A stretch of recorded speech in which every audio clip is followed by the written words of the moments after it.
नशेड़ियों के अच्छे दिन आ गए।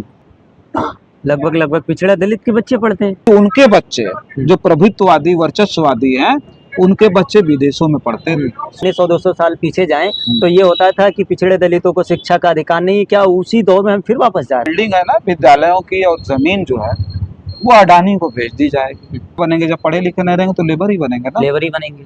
इंजीनियर, डॉक्टर, आईएएस, पीसीएस, दरोगा, पुलिस तो नहीं बनेंगे ना। कि 1650 रुपए नहीं बल्कि आजीवन उसकी जो पढ़ाई है उसका खर्च समाजवादी पार्टी उठा सकती है, और समाजवादी पार्टी हजारों बच्चों का उठा रही है। स्कूल बंद करवाकर शराब के ठेके खुलवाए जा रहे हैं। आम आदमी लेता रहे 5 किलो राशन और उनके बच्चे हाथ पैर से नहीं बुद्धि से अपाहिज बनाए जा रहे हैं। साथियों नमस्कार, मैं हूं नितिन यादव। एक बार फिर से स्वागत है आप सभी का हमारे यूट्यूब चैनल। एक तरफ 27,000 स्कूल मर्जर की तरह बंद करने की लगातार चर्चा चल रही थी और उसमें आदेश भी हुआ और कुछ स्कूल बंद। उसी बीच में एक खबर आती है गोरखपुर से 7वीं में पढ़ने वाली बच्ची पंखुड़ी त्रिपाठी योगी आदित्यनाथ से मिलती है और 1650 रुपये फीस की गुहार लगाती है, लेकिन उसकी मदद नहीं होती। भारतीय जनता पार्टी के जो डबल इंजन की सरकार है, योगी आदित्यनाथ मुख्यमंत्री, पूरी वीडियो आती तब अखिलेश यादव ट्वीट करते हैं और उस बच्ची की पूरी पढ़ाई की जिम्मेदारी ले लेते हैं। इसकी जो भी पढ़ाई होगी अब समाजवादी पार्टी और अखिलेश यादव करेंगे। उसके बाद एक दबाव पड़ता है और उस बच्ची से बयान दिलाया जाता है कि अखिलेश यादव बुरे हैं, योगी आदित्यनाथ अच्छे हैं, हम उनसे मदद लेंगे और हमें भरोसा है योगी आदित्यनाथ हमारी मदद करेंगे। इन्हीं सवालों को लेकर बात करने के लिए मौजूद है हमारे बीच आज मौजूद हैं जन आदर्श भारत के संपादक रजनीश कुशवाहा जी। उनसे बहुत कुछ सीखने का हमें मिलता है। आज उन्हीं के बीच बैठे हैं और चर्चा करते हैं इस सवाल को लेकर। कैसे देखते हैं रजनीश जी, एक तरफ सरकार स्कूल बंद करवा रही है और गांव-गांव चौरों चेहरे सरकारी ठेके, शराब के ठेके, भांग की दुकानें खुलवा रही है। देखिए जो है ये बहुत दुखद है। जिस राम राज की कल्पना करके इस उत्तर प्रदेश ने भारतीय जनता पार्टी को चुना था, जिस अच्छे दिन की आस थी, मुझे लग रहा है कि क्योंकि स्कूल बंद किए जा रहे हैं और जिस देश में शिक्षा का तिरस्कार करके शराब को बढ़ावा दिया जा रहा है, वो देश विश्वगुरु कैसे बन सकता है वो मोदी जी और योगी जी अच्छे से जानते हैं, वही बता पाएंगे। समझ रहा है ये जो है जो स्कूल जो मर्ज किए जा रहा है, सोचिए कि जहाँ 50 बच्चे होंगे, जिस उससे कम होंगे 50 बच्चे, उन स्कूलों को मर्ज किया जाएगा। पता है आपको, मुझे याद है कि जब पहले आदेश थे प्राथमिक विद्यालय को लेकर, सरकारी विद्यालय को, कि स्कूल वहाँ खुल सकता है जहाँ से, जिस गांव से स्कूल की दूरी 1 किलोमीटर हो, तो वहाँ के लिए कहा जाता था कि बच्चे उतने दूर नहीं जा पाए। भाई प्राथमिक है ना, तो जो है प्राथमिक विद्यालय है, बच्चे अभी पढ़ने की शुरुआत करते हैं, तो 1 किलोमीटर दूर अगर गांव से स्कूल है तो उस गांव के लिए प्राथमिक विद्यालय बनाया जा सकता है, सरकारी प्राथमिक विद्यालय। अब वो स्कूल बंद किए जा रहे हैं। जिस शिक्षा को लेकर के जो हमारे महापुरुष थे, चाहे वो ज्योतिबा फूले हो, साहू जी महाराज हो, बाबा साहब अम्बेडकर हो, सारे लोगों ने, बाबा साहब अम्बेडकर ने कहा था शिक्षित बनो, संगठित बनो और संघर्ष करो, अपने समाज को लोगों को बताया था। ये जानते हैं क्यों हो रहा है? प्राथमिक विद्यालय में कौन पढ़ता है? पिछड़े और दलित के बच्चे जाते हैं पढ़ने के लिए। वो इसलिए जाते हैं कि पहले तो महत्व पढ़ाई का इन्हें पता नहीं था। अब जो सबसे ज्यादा इनके पढ़ाई लिखाई के बीच आड़े आ रही वो पैसा है। शिक्षा इतनी महंगी हो गई कि वो सरकारी स्कूल में भेजने के लिए मजबूर है।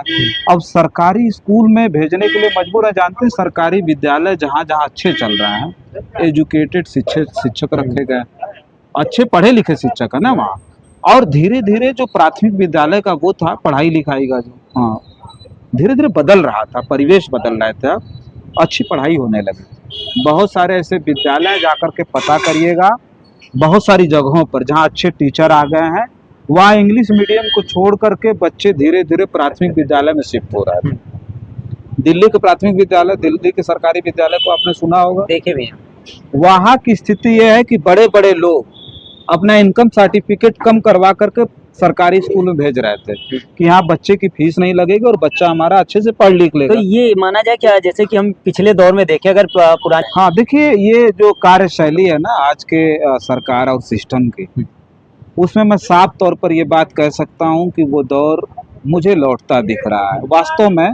इसलिए कि जो विद्यालय बनाए गए थे ना, वो हमारे लिए तो बनाए गए थे, दलित पिछड़ों के लिए तो बनाए गए थे। इनको शिक्षा का महत्व पता नहीं था। और जब हमको शिक्षा का महत्व पता नहीं था ना, तब भी अच्छी अच्छी यूनिवर्सिटियों में पढ़ते थे, लेकिन हमको शिक्षा लेने का अधिकार नहीं था ना, हमको महत्व पता था।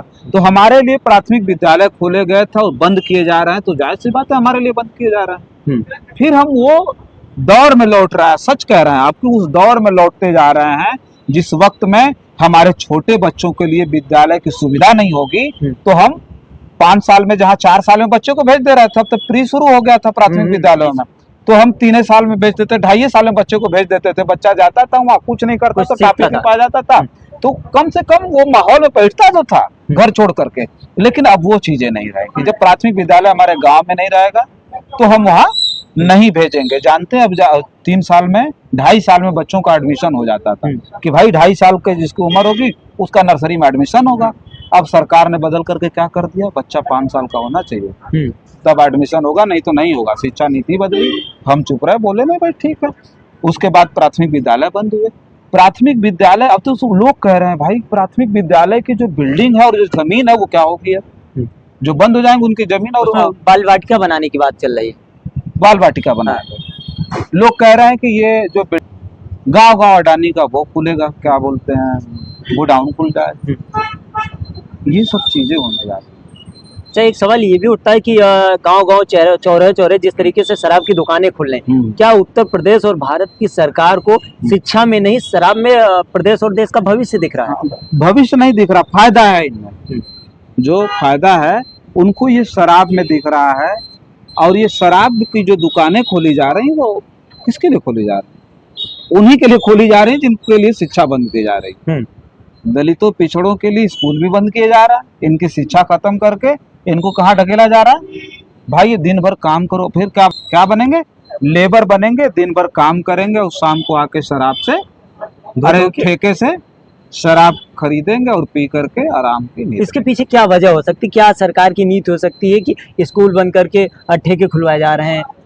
ना, नीति का वही है, देखिए वही तो है कि जब हम पढ़े लिखे होंगे तो सत्ता से सवाल पूछेंगे। जब हम पढ़े लिखे होंगे तो अपना हक और अधिकार मांगेंगे। जब हम पढ़े लिखे होंगे तो हमको ये ज्ञान होगा कि हमारा वोटर लिस्ट में नाम नहीं है, वोटर लिस्ट में नाम डलवा करके हमको अपने मताधिकार का प्रयोग करना है, समझ रहा है। और जब हम पढ़े लिखे नहीं रहेंगे तो हमको कुछ नहीं, हमको कोई मतलब नहीं है। हम लेबर बनेंगे, मजदूर बन करके हम वो काम करेंगे जो हमारे पूर्वज करते हाँ, थे। जो हमारे पूर्वज पिछले दिनों में करते आए हैं। और जब हम लेबर रहेंगे ना, तभी हम पाखंडवाद, तभी हम जो है सामंतवाद से घिरे रहेंगे, तब हम उनके लात, उनके मार पीट को सहन कर पाएंगे। लेबर रहेंगे तब ना, पढ़ा लिखा आदमी सहन करता है नहीं। पढ़े लिखे लोग क्या करते हैं, क्रांति लाते हैं, और अनपढ़ आदमी क्या करता है, गुलामी करता है। कहीं ना कहीं ये लगता है आपको कि जो पिछड़ा तबका एक दौर में जब पढ़ाई शिक्षा से वंचित था तो एक सामंतवादी मनुवादी के नीचे दबकर काम करता, अब वही पढ़कर बराबरी पर आ रहा है, इसी कारण उनको दबाने के लिए काम किया जा रहा है। बिल्कुल, सामंतवाद और सब जो जितने वाद थे, मनुवाद, तभी तो हावी था जब हम पढ़े लिखे नहीं, जब हम कमजोर थे। और हमारे महापुरुषों ने जो बताया, पढ़ाई लिखाई के लिए सबसे पहली लाइन में लिखा कि पढ़ो लिखो, पढ़ाई लिखाई के लिए काम करना। बाबा साहब अम्बेडकर ने कहा था कि शिक्षा वो शेरनी का दूध है जो जितना पिएगा उतना दहाड़ेगा, है कि नहीं? बिल्कुल। तो वो सारे लोगों ने कहा। तो शिक्षा के प्रति जब हमारे पूर्वजों ने जागरूक किया तो हमारे समाज को, यानी पिछड़े समाज को शिक्षा के लिए इतना जागरूक होना चाहिए कि जितने कुचक्र हमें शिक्षा से दूर करने के किए जा रहे हैं, उतना ही हम तत्परता के साथ इसका बढ़ चढ़ करके विरोध करेंगे। और विरोध कैसे करेंगे? सड़क पर उतर करके सारे लोग आंदोलन नहीं करते, है कि नहीं? वो ऐसी व्यवस्था डॉक्टर अंबेडकर देके गए। बाबा साहब अंबेडकर का जब छोटा बेटा जब था, राजरतन, जब बीमार था, रमाबाई ने कहा कि उनको बुलाइए, आकर के बच्चे को देख ले। बाबा साहब अंबेडकर जब जो है राजरतन को अपनी गोद में लेते हैं ना, तो इतना बुखार था उसको, सोचते हैं कि इसका इलाज कराएं। जब पॉकेट में हाथ डालते हैं तो उनके पास इलाज के लिए पैसे नहीं थे। सोचिए, इतने पढ़े लिखे व्यक्ति, इतने महान व्यक्ति, बच्चा गोद में दम तोड़ देता है भाई। लेकिन माता रमाबाई थी, जो उनकी पत्नी थी, वो रोने लगती हैं, तो बाबा साहब अम्बेडकर चुप कराते हैं और कहते हैं कि रमा, तुम अपने एक बच्चे के मरने के बाद मेरे कंधे पे सर रख करके रो सकती हो, लेकिन हमारे समाज के बच्चे, हजारों बच्चे रोज मर रहे हैं, बताओ मैं किसके कंधे पर सर रख कर रोने जाऊं? वो हमारे समाज के बच्चे हैं। तो माता रमाबाई कहती हैं कि नहीं, मैं कुछ नहीं जानती, आप ही तो कहा करते थे कि मेरा बेटा बड़ा होकर के एक दिन इस देश पे राज करेगा। अब बताइए कि मेरा बेटा इस देश पे कैसे राज करेगा, ये तो मृत पड़ा हुआ है। तब बाबा साहब अम्बेडकर ने जो बात कही थी वो इस देश के लोगों को जानना चाहिए। बाबा साहब डॉक्टर अम्बेडकर ने कहा था कि रमा तू ठीक कह रही है, रमा तू ठीक कह रही है, मैं कहा करता था कि ये मेरा बेटा बड़ा होकर के इस देश पे राज करेगा, लेकिन ये बेटा आज मेरा इस जमीन पर मृत पड़ा हुआ है। मैं अपने बच्चे के मृत शरीर को छू करके सौगंध खाता हूं कि आने वाले वक्त में ऐसा काम करके जाऊंगा, ऐसा काम करके जाऊंगा कि हर एक रमा की कोख से पैदा हुआ राजरत्न इस देश पे राज करेगा। डॉक्टर अंबेडकर ने वो ताकत दी है। हम विरोध करने के लिए सड़क पर उतरने की आवश्यकता नहीं है, बल्कि इस व्यवस्था को बदल देने की हमारे पास शक्ति है। क्या है? मताधिकार का प्रयोग करना। हम चाहें तो इस सारी व्यवस्थाओं को बदल सकते हैं। ये हमको अधिकार मिला है और उसी अधिकार को रोकने के लिए सारे कुचक्र किए जा रहा है। जब इस देश के पिछड़े, इस देश के दलित जब इस बात को नहीं समझ पा रहे हैं, उनको पता है कि चलिए ये स्कूल बंद हो जाएगा, प्राथमिक विद्यालय बंद हो गया, हम अपने बच्चों को प्राइवेट स्कूल में पढ़ा लेंगे, तो उसके आगे की कहानी सोचिए आप। समझिए उसके आगे क्या होने वाला है। प्राथमिक विद्यालय बंद होंगे तो बच्चे कहाँ जाएंगे? फिर प्राइवेट स्कूलों में जाएंगे। प्राइवेट स्कूलों में जब ज्यादा संख्या बढ़ेगी, फिर क्रेज ज्यादा बढ़ेगा ना, जब ज्यादा डिमांड बढ़ेगा तो फिर क्या करेगा वहाँ प्राथमिक विद्यालय में? जिस चीज की ज्यादा डिमांड होती है क्या होता है, वो सीधे सीधे महंगा हो जाता है। होता है कि नहीं होता? तो शिक्षा इतनी महंगी होगी, इतनी महंगी होगी कि यकीन मानिए कि हम अपने बच्चों को साक्षर होने तक, शिक्षा का व्यापार होगा। हाँ, शिक्षा साक्षर होने तक केवल हम अपने बच्चों को पढ़ाएंगे और उसके बाद वो परिजन हाथ जोड़ करके बोलेगा कि शिक्षा इतनी महंगी है कि हम आगे तुम्हारी पढ़ाई पूरी नहीं करा सकते, तुम कहीं कमाने चले जाओ। एक सवाल आपसे ये कि पंखुड़ी त्रिपाठी जो 4 महीना पहले मुख्यमंत्री जनता दरबार में जाती हैं, और 4 महीना पहले 4 महीने से उसने पढ़ाई छोड़ दिया था। उसके पास पैसा नहीं था, वो गई 1 जुलाई को मिलने के लिए। 1 जुलाई को। हाँ, उसके बाद मुख्यमंत्री जो उत्तर प्रदेश जैसे राज्य का मुख्यमंत्री होता, वो 1650 रुपए की उसकी मदद नहीं कर पाता। हाँ। उसके बाद अखिलेश यादव को ये चीज पता चलती है और वो जिम्मेदारी ले लेते हैं। तो उसके बाद जो राजनीति शुरू होती है, उसके बाद जो अखिलेश यादव के चेहरे पर उस दिन दर्द दिखता है, वो आप कैसे देखते हैं? भाई, दर्द तो केवल अखिलेश यादव जी के चेहरे पे नहीं था। मैं पूरे उत्तर प्रदेश के लोगों से मैं पूछना चाहूंगा, वास्तव में दिल पर हाथ रख के बताना कि अखिलेश यादव जी को कितना बुरा समझते हो आप? क्या अखिलेश यादव जी इतने बुरे थे? अखिलेश यादव के अंदर कोई स्वार्थ था कि वो पंखुड़ी त्रिपाठी की फीस को माफ करा करके सरकार बनाने जा रहे थे? कोई स्वार्थ था? नहीं। वो ये सोच करके पंखुड़ी त्रिपाठी की जो फीस भरने जा रहे थे कि वो सरकार बना देगी? नहीं, कोई स्वार्थ नहीं था। वो 7वीं पढ़ने वाली बच्ची ने चैनल पे बयान दिया था, किसी ने पैरवी नहीं की थी उसकी, कोई नेता लेके नहीं आया था। अखिलेश यादव जी ने सोशल मीडिया पर देखा, चूंकि एक्टिव रहने वाले व्यक्ति, वो उन्होंने देखा और देखने के बाद उस लड़की की मदद की बात की। सोचिए, बस ढिढोरा नहीं पीटा उन्होंने। मुझे तो लगता है कि करोड़ों रुपए जो है लोगों को शिक्षित बनाने में जा रहा है। बहुत सारे लोगों की फीस जा रही है, बहुत सारे लोगों को मदद जा रही है। तो अखिलेश यादव जी ने 1650 रुपए नहीं, बल्कि पूरा पंखुड़ी त्रिपाठी जिम्मेदारी ले ली, पूरी जिम्मेदारी ले ली कि हम आगे की पढ़ाई सुचारू रूप से बिटिया की कराने के लिए पूरी की पूरी समाजवादी पार्टी तत्पर हम कराएंगे। भविष्य सुधरने जा रहा था पंखुड़ी त्रिपाठी का। लेकिन उस लड़की का जो वो बयान देखा गया था दैनिक भास्कर के उस प्लेटफॉर्म पे, सोशल मीडिया प्लेटफॉर्म पे, यूपी तक पे था। अच्छा, यूपी तक पे था। तो अब वो जब देखा गया था तो उसमें साफ तौर पर उसने कहा था कि उसकी कोई मदद नहीं हुई, स्कूल वाले ने कोई लोडे नहीं लिया। और ये तो उल्टा सीधा बोला था भाई उस लड़की को कि आप जाओ, ऐसे सब माफ करने लगे तब तो हमारा संस्थान चल चुका, कोई माफ नहीं हो। मतलब उत्तर प्रदेश के मुख्यमंत्री की आदेश की ये वैल्यू है कि एक स्कूल, एक संस्थान 1650 रुपए नहीं माफ कर सकता। हाँ, नहीं माफ किया। वो इनसे कहीं ज्यादा वो था।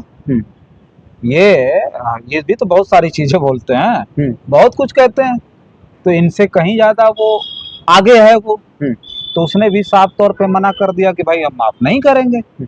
उसके बाद जो बयान आता है अखिलेश यादव जी को, उसने साफ साफ क्या बोला कि वो बहुत बुरे हैं, योगी जी अच्छे हाँ। हैं, हम योगी जी से मदद लेंगे। हाँ, योगी जी से मदद लेंगे।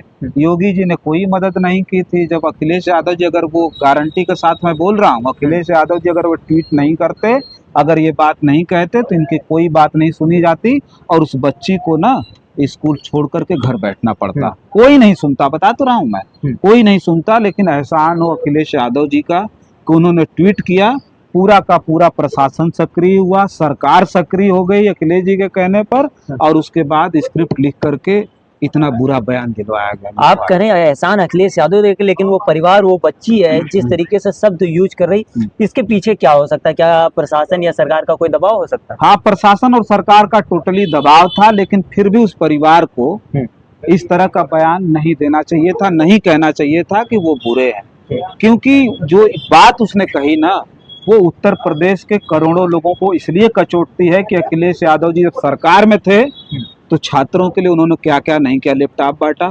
बेरोजगारी भत्ता, कन्या विद्याधन अखिलेश यादव जी ने दिया था, ये आपको मालूम है ना? जी दिया था। और सोचिए, लैपटॉप मिला। हाँ, आपको भी मिला था? मुझे भी मिला था। तो सोचिए वो लैपटॉप जो मिला था, वो कितनी बड़ी सोच थी अखिलेश यादव जी की। मैं कह रहा हूँ ना, आज भी बच्चे हमारे घर के भी लैपटॉप मांगते हैं, लैपटॉप मांगते हैं, और हर घर के बच्चे आज पढ़ाई के लिए लैपटॉप मांग रहे होंगे, क्योंकि अब स्कूलों में बच्चों को कंप्यूटर और लैपटॉप देकर के सिखाया जा रहा है। तो बच्चे चाहते हैं कि घर पर भी लैपटॉप हो। लेकिन उस वक्त में भाई ये 12 और 17 के बीच उन्होंने दिया था ना लैपटॉप। उस वक्त में बहुत सारे लोगों के हाथों में मोबाइल नहीं थी, गारंटी के साथ मैं बोल रहा हूँ, और बच्चों को तो कोई मोबाइल नहीं दिया, तो एंड्रॉइड की नहीं, लो भाई तुम पढ़ाई करो। लेकिन अखिलेश यादव जी की वो सोच थी कि उन्होंने बच्चों को लैपटॉप दिया था उस वक्त में, और लाखों बच्चों ने उस लैपटॉप की मदद से अपनी जिंदगी संवारी। आज भी हमने पोस्ट पढ़ा उनके जन्मदिन पर, जो बच्चे जन्मदिन की बधाई दे रहे थे ना, उन्होंने साफ तौर पे लिखा था कि अखिलेश यादव जी, जो आपने लैपटॉप मुझे दिया था ना, उसकी वजह से मैं आज यहाँ हूँ और मेरी जिंदगी संवर गई। आपको जन्मदिन की ढेर सारी शुभकामनाएं, आप दीर्घायु हो और हमारी उम्र आपको लग जाए। अखिलेश यादव जी के ऊपर करोड़ों की दुआएं हैं। अखिलेश यादव जी ने करोड़ों छात्र छात्राओं का भविष्य संवारा हो, उस अखिलेश यादव जी को किसी ने बुरा कह दिया। बताइए कितना शर्मनाक बयान था, और पिता बगल में बैठा था, शर्म नहीं आई? उस बिटिया का मान लीजिए व्यक्तित्व का विकास बहुत नहीं हुआ, उसने चाहे जिस उसमें आकर के, जिस वे में आकर के उसने कह दिया, मैं चाहता हूं कि वो उसका जो जीवन है वो मंगलमय हो और उज्जवल हो उसका भविष्य। लेकिन एक बात तो मैं साफ तौर पे कह सकता हूं कि जो अखिलेश यादव पंखुड़ी त्रिपाठी के लिए करते, वो इस दुनिया में कोई नहीं कर सकता। योगी आदित्यनाथ भी नहीं, जो जिम्मेदारी लेने को तैयार है। बिल्कुल नहीं कर सकते। वो तो कह रहा है ना कि दबाव में उन्होंने कर दिया। उनके जो है कहने के बाद सेल्फी आई, सब कुछ आया, उस बिटिया ने जाके दिखाया प्रिंसिपल को कि देखिए हम योगी जी से मिल के आए हैं, उन्होंने कहा है, नकार दिया, चलो जाओ। बहुत सारे लोग ऐसे आते हैं, है कि नहीं? अखिलेश जी ने जिंदगी सवारी, अभी जो संवरी है ना, अभी जो इनका सब कुछ हो गया, वो भी अखिलेश जी की कहीं ना कहीं देन है। हाँ, अखिलेश जी की देन। अगर वो ट्वीट नहीं करते तो काहे नहीं, इससे पहले काहे नहीं सक्रिय हो गए? 4 महीने घर तो बैठी थी वो, 1 जुलाई को मिल गए, तो उसके बाद भी कुछ नहीं हुआ।